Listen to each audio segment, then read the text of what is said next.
Hello, everybody, and welcome to another beautiful Thursday morning. You're listening to Bhavani at iEat Green on the Progressive Radio Network. And my guest this week will be Nellie Thompson Kapur. She is the Executive Director of Green Beetz, which is a nonprofit organization that empowers elementary and middle school students to navigate our food system and to make better choices. And I'll be having her come on in just a little bit and tell you more about her when she does. But first I want to go over some things going on in and around the city, some things in the news that you want to know about, and, of course, share my weekly recipe with you. So first, I wanted to share with you an article that I read this week in the New York Times about intermittent fasting. And since this article has come out, I can't believe how many people I have met who are doing it. It seems to be the new fad, and I don't know if it's really just a fad, though. It seems like it's a really great thing.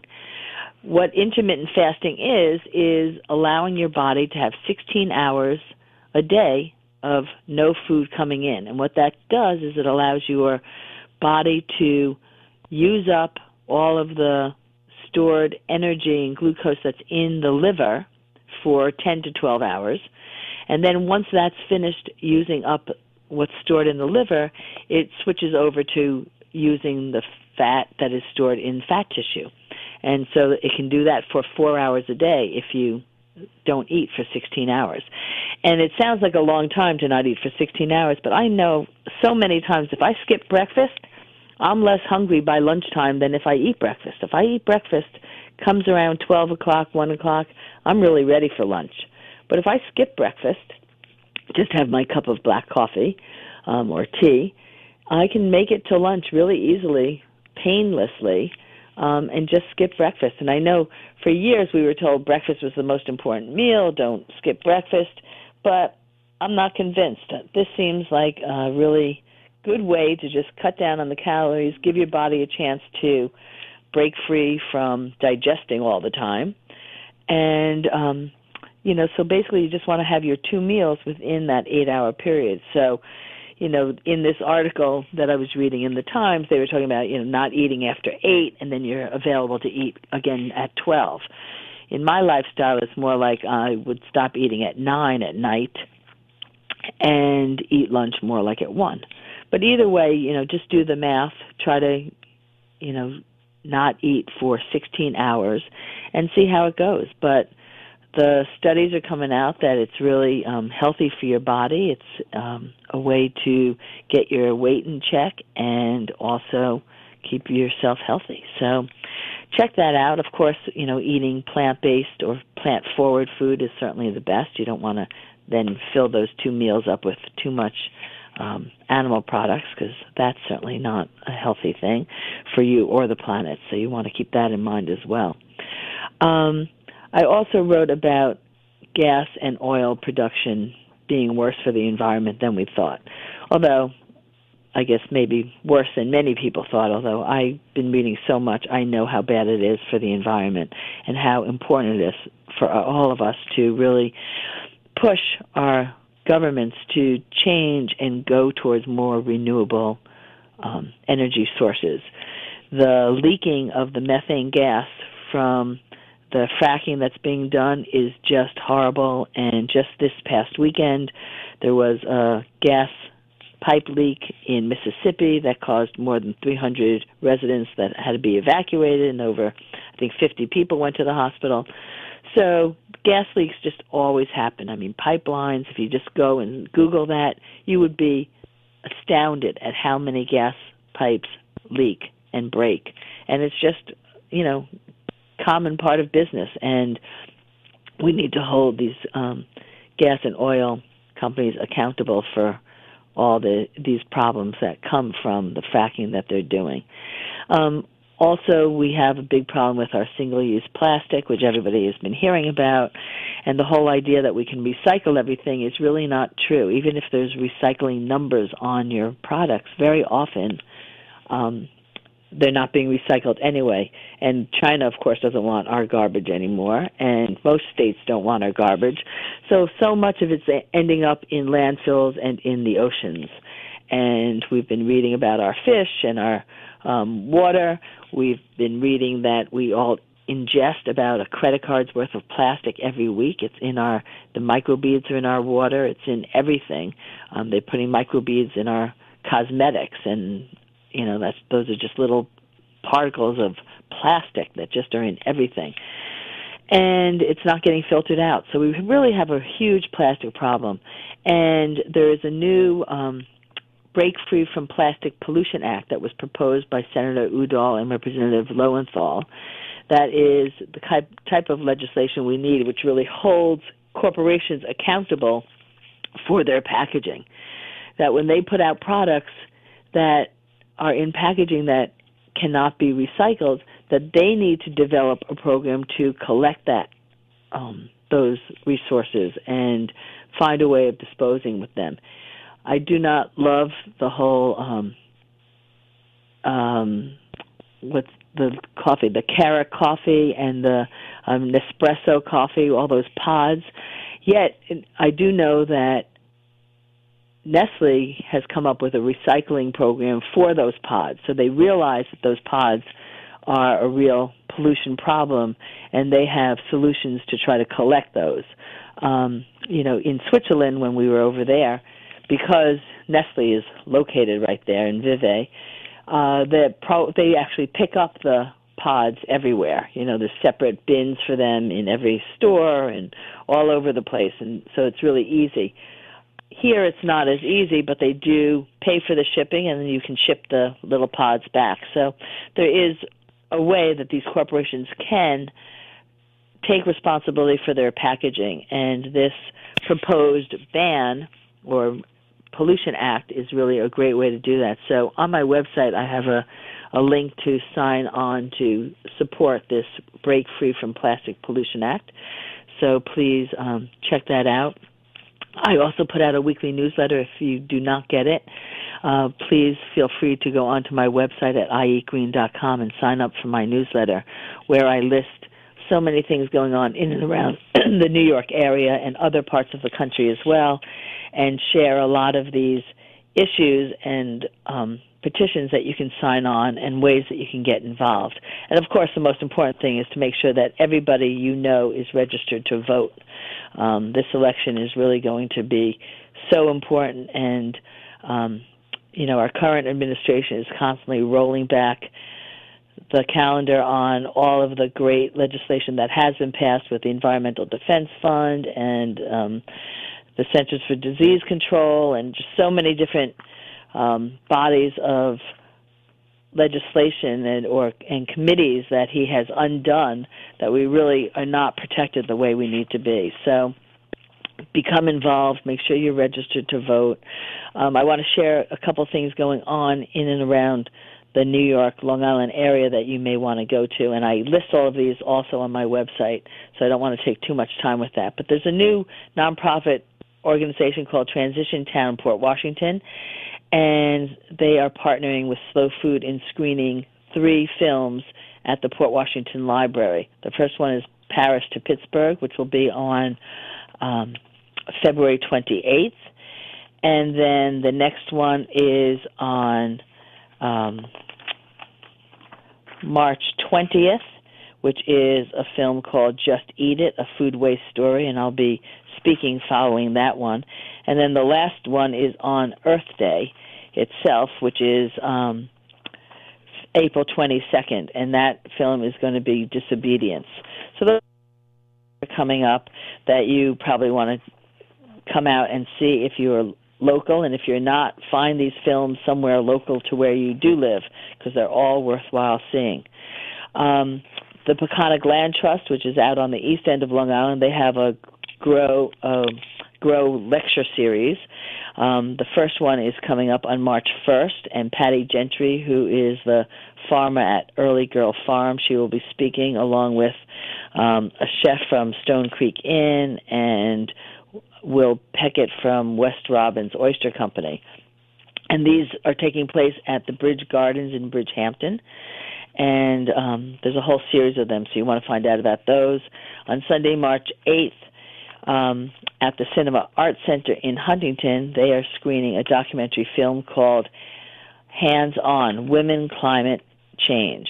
And it is a brunch starting at 11, and then the film is at noon. And there's a panel discussion following that. So that should be a really great event. Again, that's Sunday, March 8th. So check that out. Then Long Island CSA Fair is coming up. This is being sponsored by Slow Food North Shore and NOFA New York. NOFA stands for the Northeast Organic Farming Association. And myself with iEat Green, we are organizing the Long Island CSA Fair, which stands for Community Supported Agriculture. That is the best way for you to buy locally sourced, in-season, organic vegetables that are harvested each week, and every week you will get a basket full of what they harvested that week.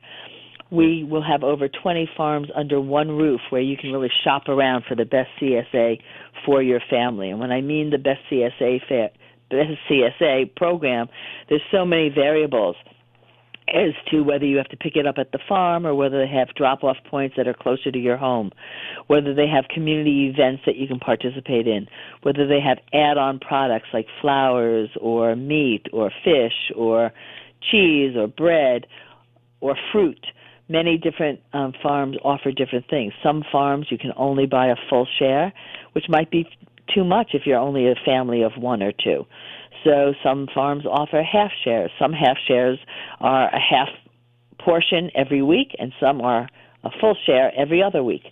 So, again, you really have to shop around, and the price varies as well. So come out to the Long Island CSA Fair, which will be taking place at the Sisters of St. Joseph in Brentwood on March 21st from 11 to 3.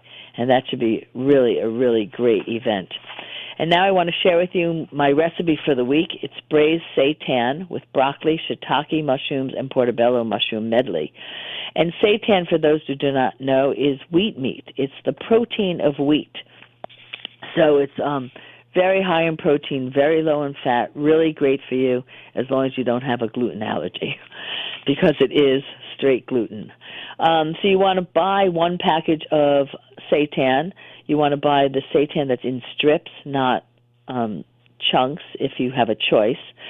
You can also make seitan, and I have a recipe for making seitan on my website, or you can just Google it, and you can make your own seitan relatively easily as well. It takes time, but it's not difficult at all. And, of course, homemade seitan is really the best. But anyway, assuming you're going to buy one package of seitan, there's 8 ounces in a package. So you can buy one package, or you can even buy 2 packages, depending on how many people you're cooking for. 1 onion cut in half and then sliced into crescent moons. 2 to 3 carrots, depending on the size, cut into chunks. 1 head of broccoli cut into florets. 3 large portobello mushrooms sliced. 6 to 8 shiitake mushrooms, stems removed and sliced. 2 tablespoons grated ginger. 2 tablespoons chopped garlic. Olive oil for sautéing. 4 tablespoons tamari, and possibly more to taste. 1/4 teaspoon smoked paprika. 1 tablespoon dark sesame oil. 2 tablespoons aji marin, which is a sweet rice wine. Eden brand makes a very good one. You do not want to buy the Kikkoman aji marin because if you look at the ingredients, it's really just glucose syrup. It is really not rice wine, which is what aji marin is. You also want 1 teaspoon of hot sesame oil, which is optional, and 2 tablespoons of sesame seeds toasted. And you can buy sesame seeds already toasted, or you can toast your own in a cast iron frying pan. So you're going to start by covering the bottom of the wok with oil, and when the oil's hot, you can add the onions. Stir that up a bit, then add 1 tablespoon of the garlic and 1 tablespoon of the ginger root and the carrots, and cook that again for another 5 minutes or so on relatively high heat, stirring it constantly. Then add the broccoli, and you can add a little more oil if you need to, or you can add a little water. If you add a tablespoon of water at a time so that you're not boiling the vegetables, you really can actually saute in oil. And it's a way of cutting down on how much oil you add to these dishes.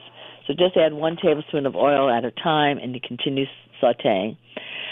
Cook those for a few more minutes, and when the broccoli starts getting soft, you can add the mushrooms and let those cook down for a few minutes.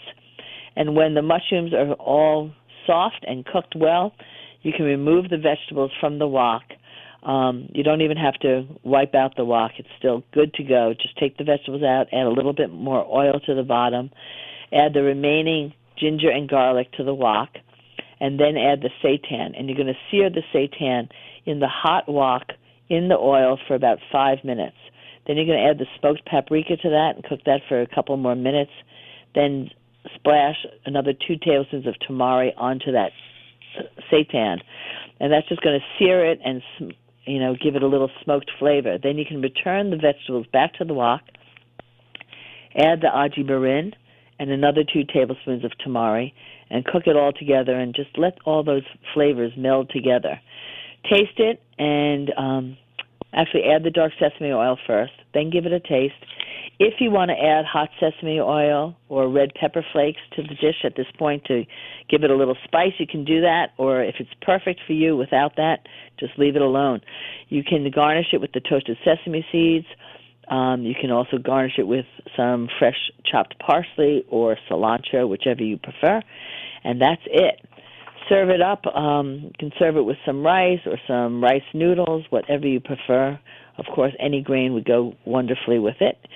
And enjoy. I love feedback, so let me know if you do make it, how you like it. And now it's my pleasure to introduce to all of you my guest.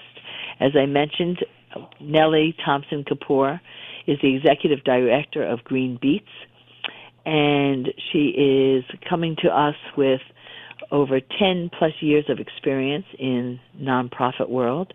She has her master's in public health and nutrition, and she just loves working at Green Beetz, where they are educating mostly elementary and middle school kids about the benefits of eating well and educating them about what our modern food system looks like. So without any further ado, Nellie, are you with me? I am. Hello. Hi, welcome. Thank you so much for joining me. Thank you very much for having me. I'm so excited to chat with you. Great. I don't know if you know, but I'm a bit in the same field as you. I am the farm-to-school coordinator at Glen Cove Public School in addition to iEat Green, and have really been loving getting into the classroom and working with the kids. So I'm really excited to have this conversation with you as well. Maybe you can first start by just telling my listeners a little bit about Green Beetz and how you came to work there. Sure. So Green Beetz, we're a nonprofit organization, and essentially what we do is we provide a ready-to-teach curriculum. It's STEM-based, it's next-generation aligned, and we provide it to 4th through 7th grade teachers. And our curriculum is all about nutrition, health, and sustainability. So the idea is that we're teaching our students about the modern food system and how to make healthier food choices for their bodies and also for the environment.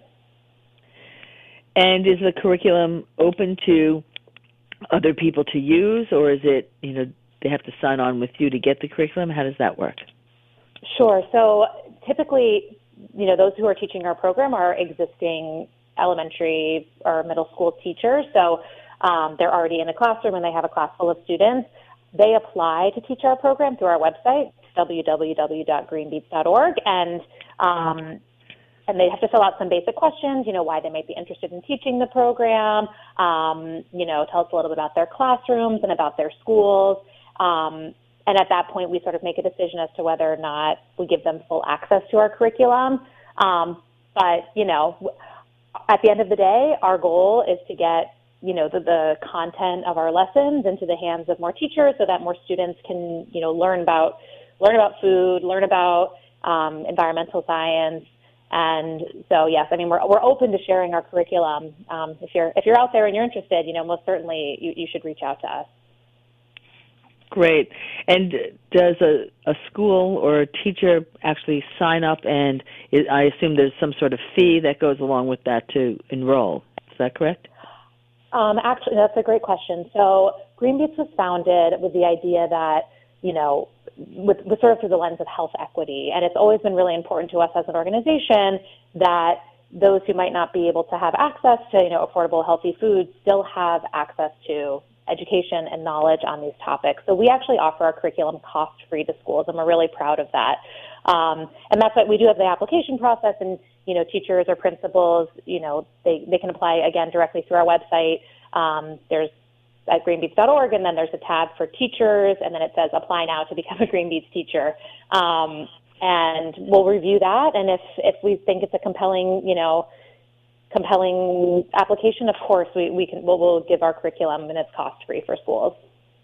That's wonderful, because I know, like the school district I'm in, it's over 60% free and reduced. All of the elementary kids get free lunch, no matter where they fall in that affordability scale.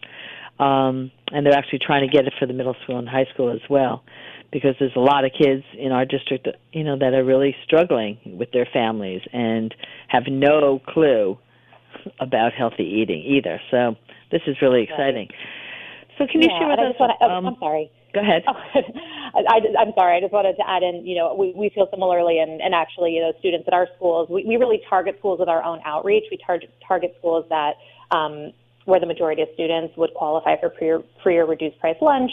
And so, about 83% of the students in our schools do qualify for that. And, that's, as that's just really a proxy for whether or not they fall below the poverty line. So these are the kids that really need access to this information.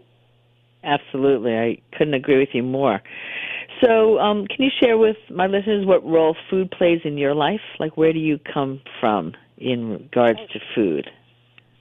Well, I love food. I'm not going to lie. I was listening to your recipe earlier in the show, and I was salivating. It sounds so delicious.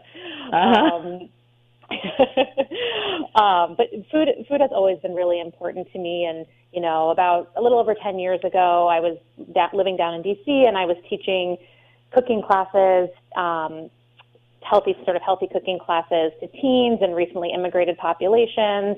And it was through that initial experience that I just had such a deep appreciation for how food connects people, how food builds community, how food shapes our health, and our health shapes our life.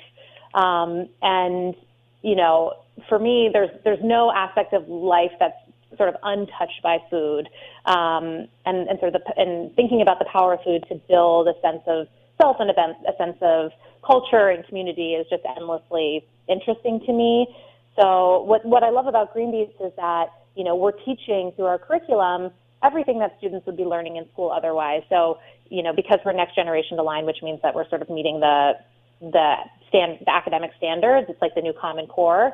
So we're teaching, social studies, we're teaching reading, we're teaching math, and it's just all through the lens of food. And that's exciting because kids connect with food, and everyone eats. So, it's something that we find kids get really excited about and they relate to, and especially, in the New York City area, there's so much beautiful diversity, and so you have kids with all different types of food traditions. And so we really, we work with that, and we encourage kids to get excited about that and to talk about it and to share. And through that, we find that they really learn the concepts well. Mm-hmm. And I noticed that you target like fourth to seventh graders. Can you share why you target fourth to seventh graders, and also what makes your program stand out from, there's so many other programs out there now. What is special about your program? Sure. So when we originally conceived of the curriculum, we worked with the New York Academy of Sciences, and we decided to target the 4th through 7th grade age group because, really for two reasons. The first is that it's at this age that students, or kids, I guess, for the first time start to make autonomous food decisions. So you think about maybe they're getting a little allowance from their parents and they can go to the bodega after school. The power is in their hands to make food decisions. So we wanted to capture them at a time when, we might be able to influence those decisions or help inform those decisions, right? Empower them with knowledge to make their own decisions. Excuse me. And then secondly, it's at that age, and research shows that kids start to reflect on their place in the world. They start to understand that their actions today have consequences for the future. And that's just, so, we felt as we were developing this curriculum that it's a really powerful time to come in and say, hey, these kids are curious, they're becoming active learners.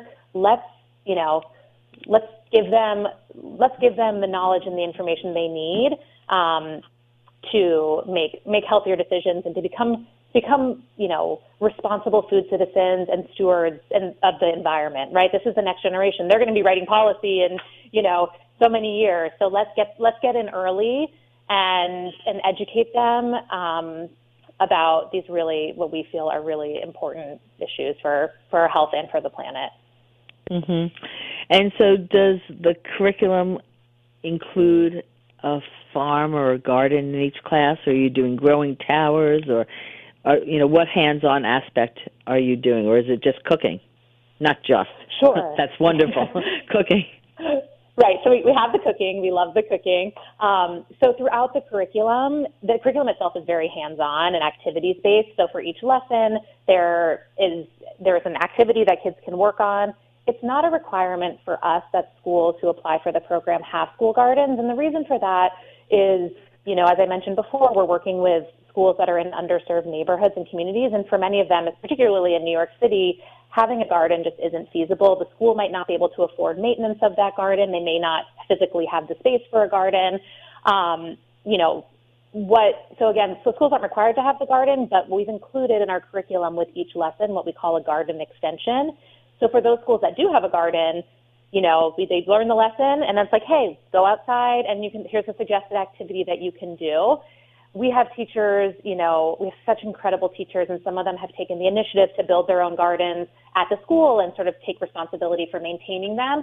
We also have some teachers who have built hydroponic gardens in their classrooms, which is awesome. And we go into the classroom and it's just full of plants, and the kids are talking, and fifth graders, fourth graders, sixth graders, they understand how a hydroponic garden works.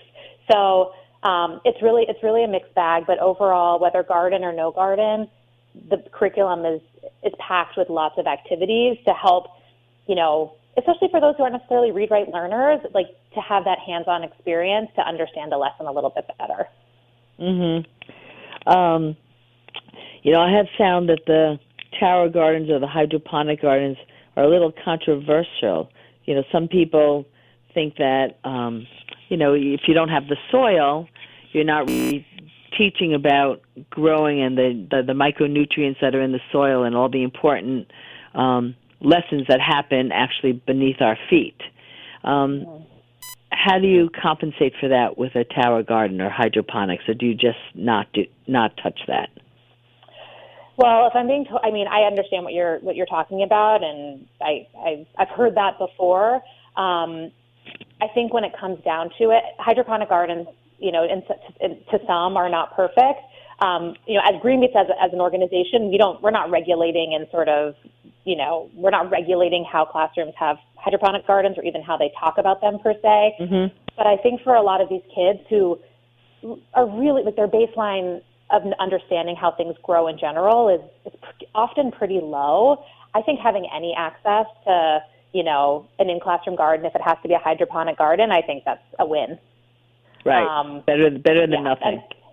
And certainly in the curriculum, we talk about soil, we talk about soil health, we talk about composting.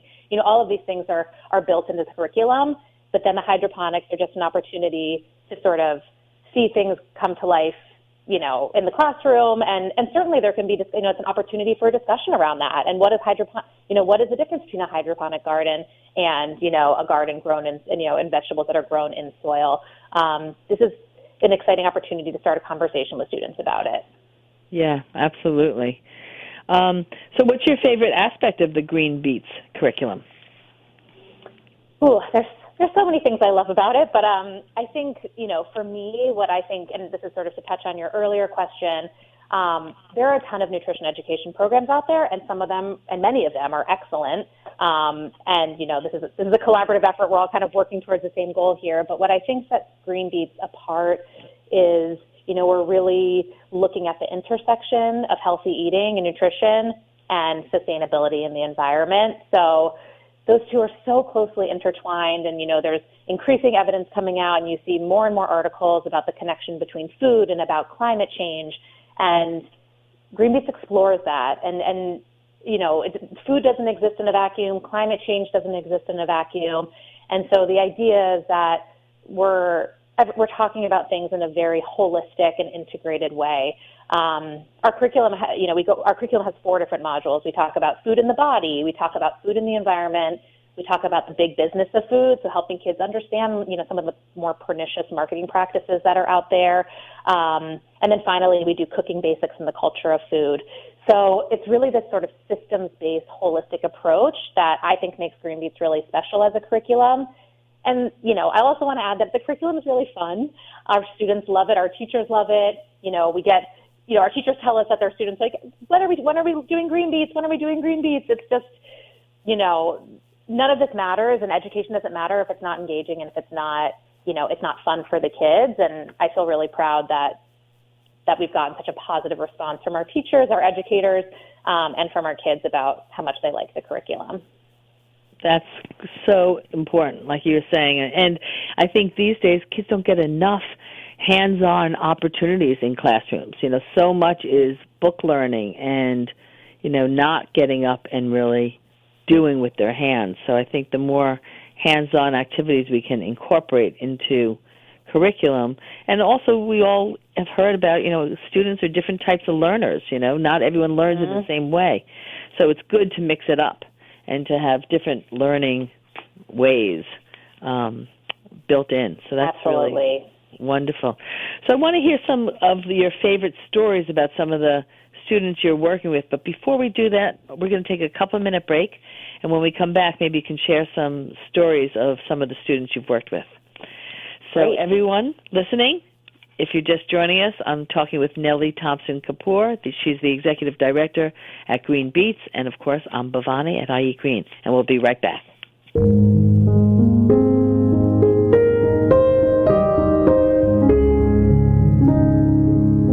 Hi, everyone. I'm Gary Null, the founder of the Progressive Radio Network. Today we have more than 80 producers bringing forth the most progressive and most liberating information, the kind of information you do not regularly hear on any of the mainstream or alternative media. You can help us now. Up to this point, I have virtually supported the Progressive Radio Network, all of its expenses and payroll, myself. But we would like to expand our reach. We'd like to do far more. We'd like to be able to advertise on Facebook and let others know we exist. We are the #1 progressive radio network in the world. In fact, we have programs that are most listened to in all of progressive radio. But we could go a lot further. Our message could reach a lot more people, especially at a time when people are desperate for honest, objective insights on the important topical issues of our day. How can you help? It's simple. Go to prn.fm, go to our main page. In the upper right-hand corner, you'll see a little button, Support Now. And then whatever you can contribute on a monthly basis will make a big difference. It will help get the message out. It will help inform more people, will give them more choices. This is where you'll hear in the independent candidates and the people looking to challenge the corruption in government and industries. But we need to get our reach out further. So please, whatever you can afford on a monthly basis, and there's some suggestions there, and it'll be automatic. All right? Thank you very much for continuing to help us help you and the rest of the world on these important issues.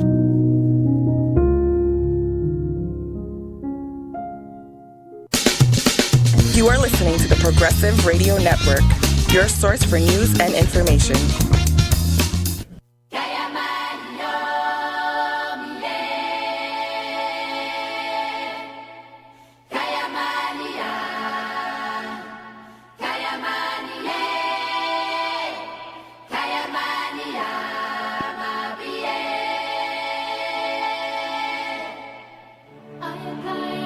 Hello, everyone, and welcome back. You're listening to Bhavani at iEat Green on the Progressive Radio Network.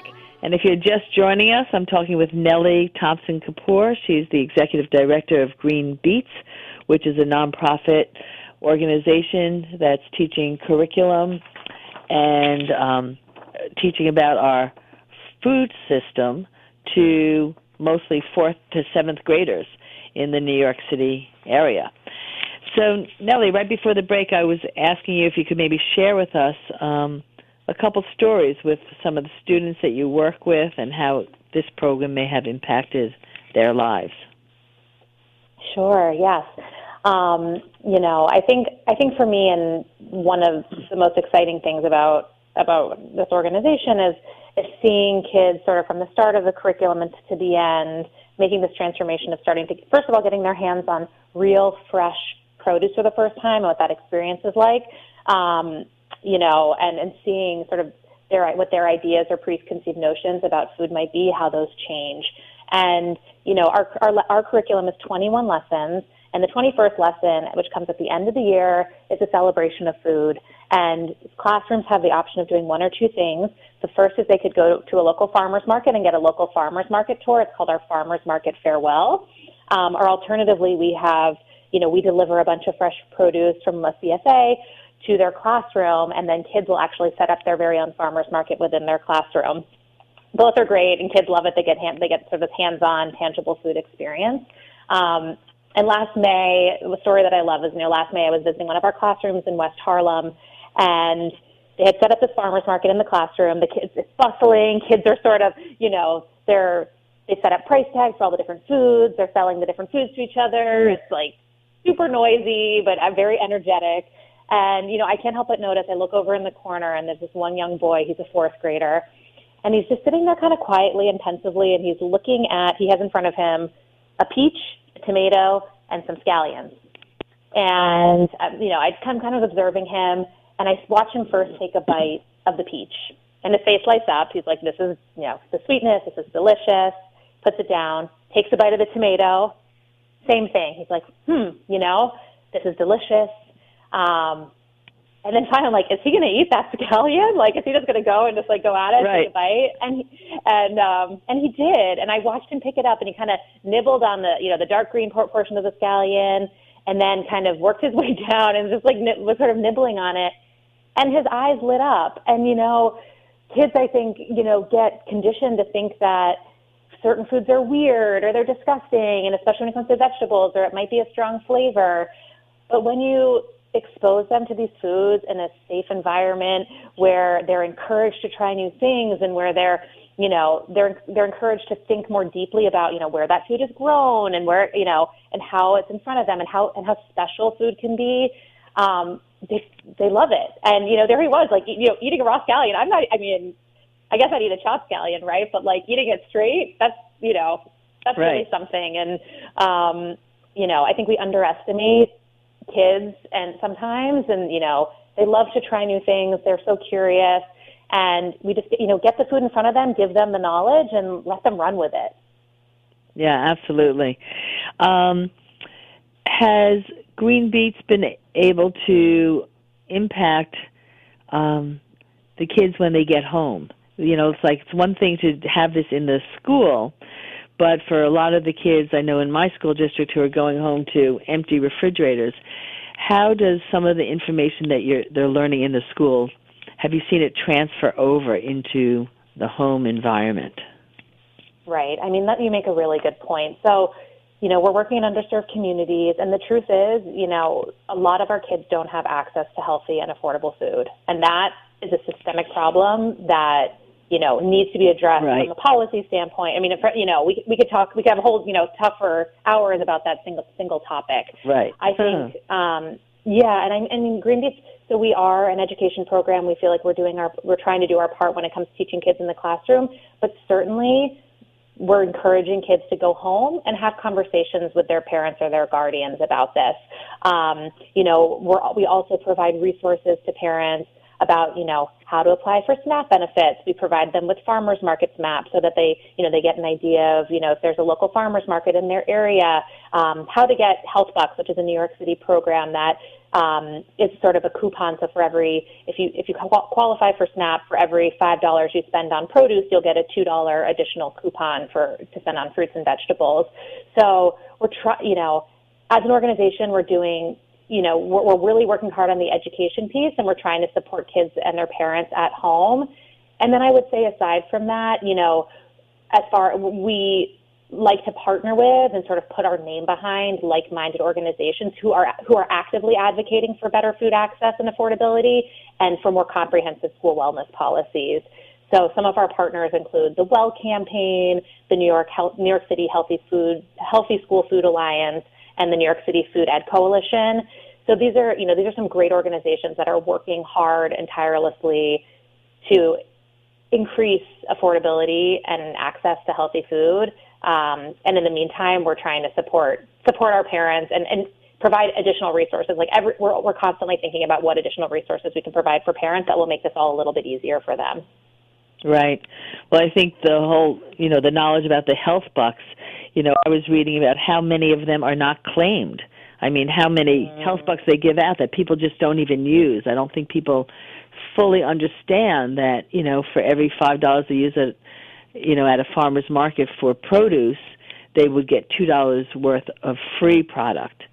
So, that is really a great service to help make people aware of that because, these are programs that the city has that are unclaimed.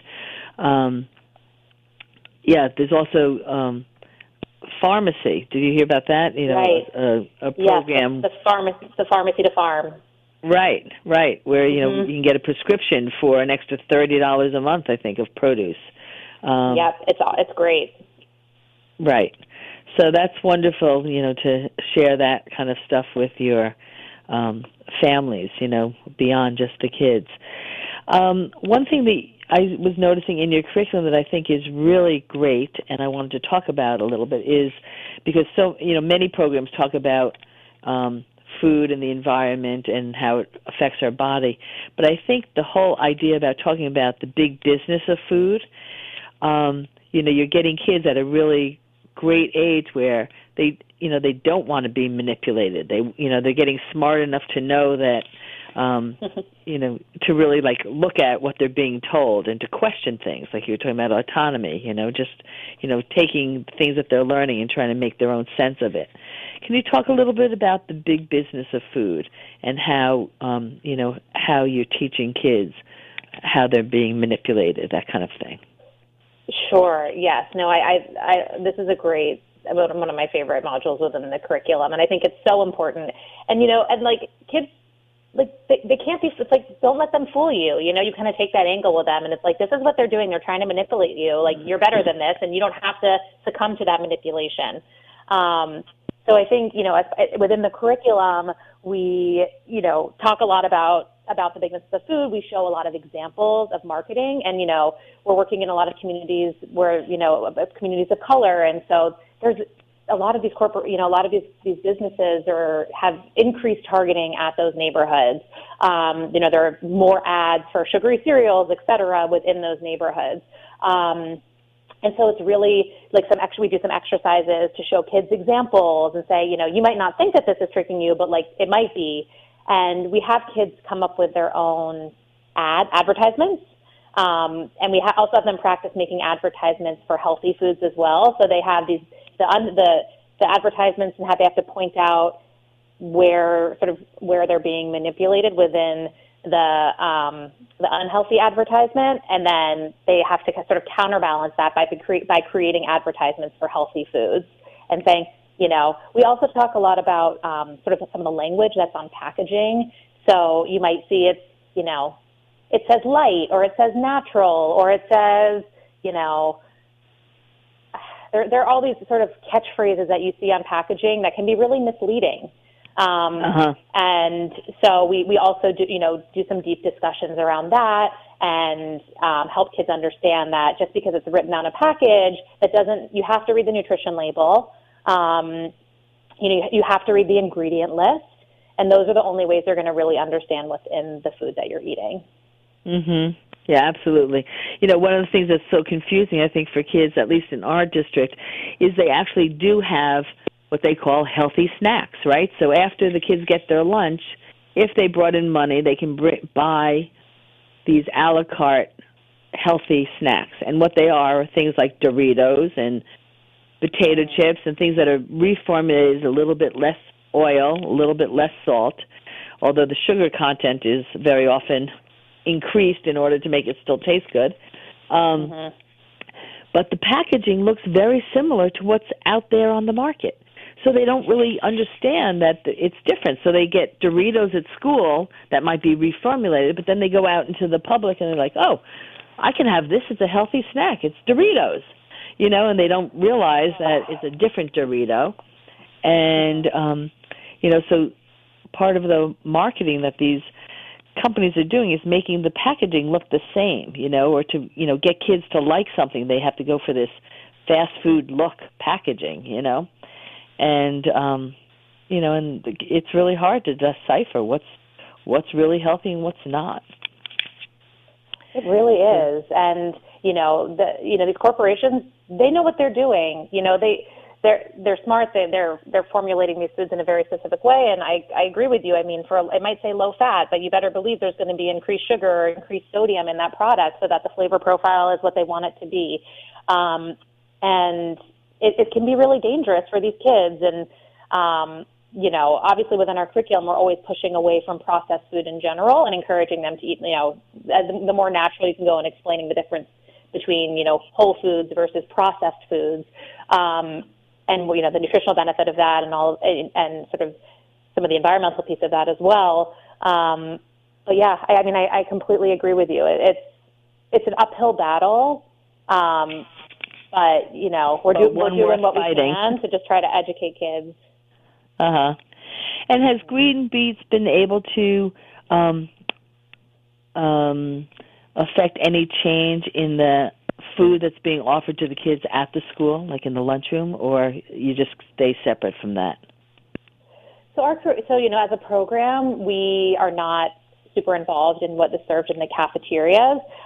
We encourage students, and we're actually working on some activities to roll out for the upcoming school year, sort of advocacy activities to sort of prepare kids and encourage them to go to their principal or go to whoever is in leadership at their schools and propose changes for healthier cafeteria food, or how to write to your local congressperson.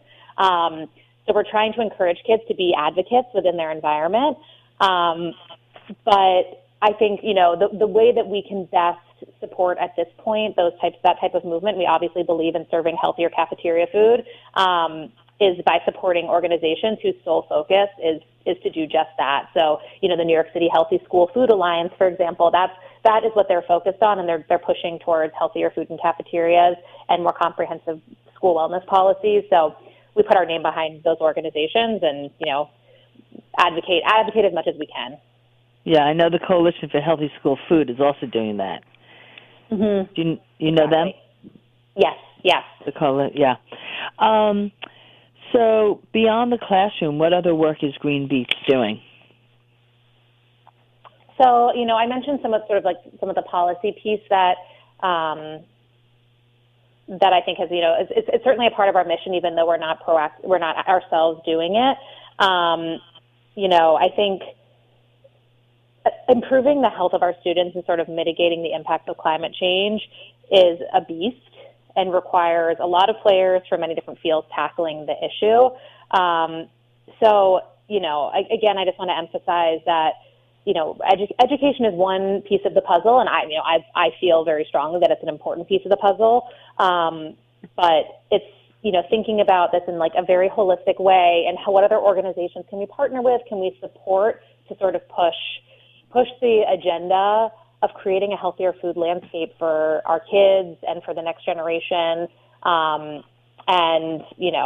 We feel as an organization very committed to that, and are doing what we can to help promote change. Mhm. Yeah, and starting with the kids, that's one of the beauties of starting while the kids are young, because then by the time they, get up into the high school, they really can do some more advocacy work and really, push a little bit more and get involved in more of the end result of what they're being fed at the school, and and you hope you give them, the feeling of empowerment so that they are willing to take those chances and go out there and try to make some change, because we need them all to do that, right? I couldn't agree with you more. Yeah. So just in case anybody did not hear our question at the very beginning, can you share with my listeners in the hopes that we have some teachers or schools that will be hearing this, how can they get involved and how can they find out more about your curriculum and signing up? And is it limited to just New York City schools, or like, my school that's on Long Island? Can we participate? How does that work? Sure, absolutely. So I'll start by saying that our application is still open for this school year. So many teachers you can teach our curriculum from start to finish in just a few months. So if you're still interested in teaching for this academic school year, please don't hesitate to apply. To apply, you can just go directly to our website. It's www.greenbeetz.org, and that's Green Beetz is spelled B-E-E-T-Z. So greenbeetz.org, and there's a tab right up there on the upper right-hand corner. It says Teachers. Click on that, and it will say Apply now to become a Green Beetz teacher. And you'll see on the website it will sort of walk you through the steps of what's involved in the process, but it's pretty straightforward. You submit a very simple application directly through our website. We'll review it, and we'll let you know relatively quickly whether or not we feel you're a good fit for the program. I think it's showing enthusiasm for the topic, and wanting to teach your kids about these things is really what we're looking for the most from our teachers in our schools, and it's just a commitment to teaching these issues. And essentially, from that point, we'll give you access to our teachers portal, which is which has our curriculum. It has additional resources for teachers. There are some videos if you want some support on how to teach the curriculum, and then you're off and running. We're available to provide TA. There's no cost to the program, as I mentioned. And, currently we are in 40 schools across New York City. We're in 136 classrooms across all 5 boroughs. But if you're a school that is sort of outside of the New York City area, please I encourage you to apply. We're very open to accepting applications outside of New York City. So, don't let that stop you. Our goal at the end of the day is to get this curriculum in the hands of as many teachers and the students as possible. Mm-hmm. And another thing I'm loving about this program is that you're using the teachers that are already in the classroom, because many of the programs, they train their own teachers, and those teachers have to come into the classroom. That's a whole nother logistical nightmare, right? Trying to get enough teachers and trying to get them out to a school district in the boondocks in Long Island. Actually, not really the boondocks, but if you're New York City based, you're not going to get people out on the island. And so, I love that you're taking the teachers that are already there. They already have a curriculum that they have to meet, and you can incorporate this curriculum into the already existing STEM curriculum that they have to teach to, so that they're not. It's just what topics they're teaching, or how they're going about teaching, so that they're doing it through the lens of healthy food, like you were saying earlier. And I just love that. So I'm really excited. I'm going to spread the word. Yes, please do. We welcome all educators. And even if you run an after-school program and you're interested in teaching this, we have some after-school programs that run the curriculum as well, or a summer camp. The curriculum works really nicely for summer camps. So that's an option as well. So, please, don't hesitate to reach out to me. My email is Nellie, Nellie, @greenbeetz.org. I'm available to answer any emails, jump on the phone if you have questions. I love to talk about the program. Thank you. I'm just so grateful to have this opportunity to chat with you, and a fellow fighter in this fight for food justice. Yeah, we need it, and our kids need it so badly. So the last question I have for you, because we are getting towards the end, how do you support yourself? If you offer all this beautiful, wonderful educational material for free to schools, where do you make your money? Are you funded by grants? Do you need people to donate? How does that work? Sure. So good question. None of this could happen without, some very generous support that we feel. We're supported by a combination of foundation funding and individual donors. And, this is, for a nonprofit, this is part of the work. It's really important for us to try to keep our curriculum cost-free. And so we have events, we have, fundraising events, we try to encourage people, if they care about these issues, to give to the cause. And if this cause resonates with you, we're so grateful for those who have supported us and continue to support us. If you would like to donate to Green Beetz, you can do so directly on our website. There's a donate button right there, and we're super grateful. We want to continue to offer this, again, cost-free for our families and our students, and we do depend on support from people. And do you have any events coming up that you want to share with my listeners? Ooh, that's a good question. We have an upcoming event in April. The date is to be determined. It's actually, we're partnering with J. Crew at Columbus Circle, so it's in Manhattan. And essentially, we're going to set up a little booth there, and for anyone who attends the event, it's a family-friendly event. Anyone who attends the event, they will receive a discount off of anything they purchase at J. Crew that day. Details are forthcoming, and we'll keep it posted on our website. You can also sign up for our newsletter on our website, which is a really nice way to keep in touch with what we're up to and with upcoming events, et cetera. And you just go straight to our website at the bottom, and we send out a monthly newsletter that has all the good stuff you might want to know. Good. Well, I'll do that, and I'll make sure I share any events that you have coming up with my listeners so they'll know. But, Nellie, I want to thank you. We are just about out of time. I want to thank you so much for the work you're doing, for your enthusiasm to get these kids eating better and expanding their knowledge about our food system. It's all so good and so important. So thank you.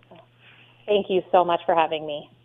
You're welcome. And everybody out there who's been listening, thank you for joining us. Check out my website and sign up for my newsletter as well at iEatgreen.com. And I'll see you all again next week. Have a wonderful week. Bye for now.